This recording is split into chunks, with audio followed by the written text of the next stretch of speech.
Today I am going to prove this s equal to ut plus half at square. This is one of the equation of motion, and normally this equation is asked in examination, and you are asked to prove s equal to ut plus half at square. Now how to prove this?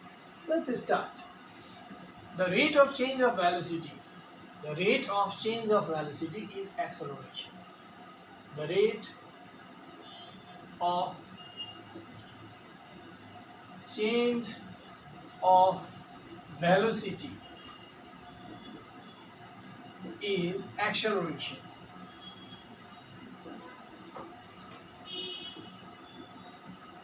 The rate of change of velocity is acceleration. That's why the change of velocity is v minus u, final velocity minus initial velocity, and if it is divided by time taken to gain this much change, then it becomes rate of change of velocity, and this is the equation for acceleration.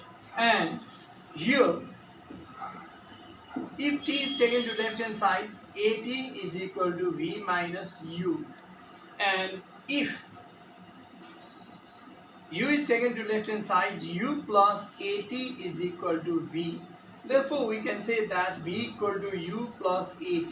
This is one of the equation of motion. Let's make it equation 1.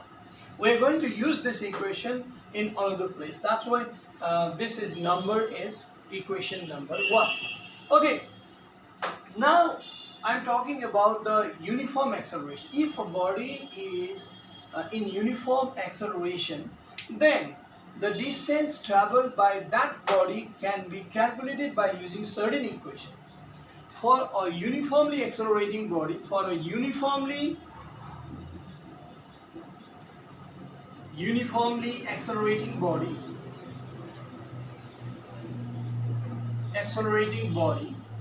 I mean to say, if a body has uniform acceleration means if it is moving in such a way that in every second its velocity increases by the same amount. Look at this. The change of velocity in every 1 second is 5 meter per second, or maybe in this case 5 meter per second, maybe 2 meter per second. In every 1 second, if change of velocity is 2 meter per second or 1 meter per second, the change of velocity in equal interval of time is, if equal, then the body is said to be moving with uniform acceleration. For uniformly accelerating body, the distance traveled by this body is equal to average velocity of that body into time taken. Now, average velocity means what? Average velocity of uniformly accelerating body is u plus v by 2.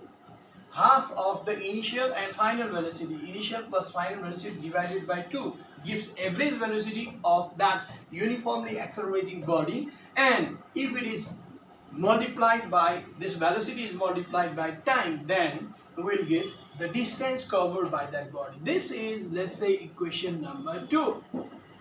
Now, what is my planning? I am going to substitute the value of v from equation 1 in equation 2. That's why substituting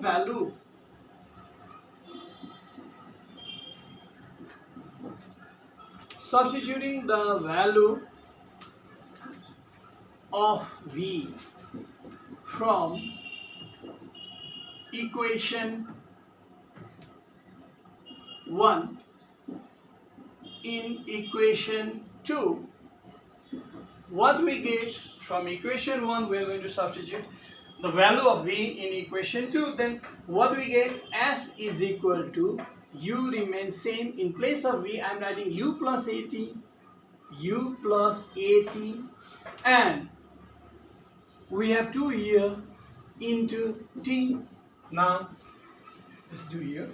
Now s is equal to, or s is equal to u plus u, 2u plus, this is 80 divided by 2 into t, or this is equal to, s is equal to, if multiplied by t, then 2ut plus at square by 2, and if we separate this, then we'll get s is equal to 2ut by 2 plus at square by 2. 2 to cancel.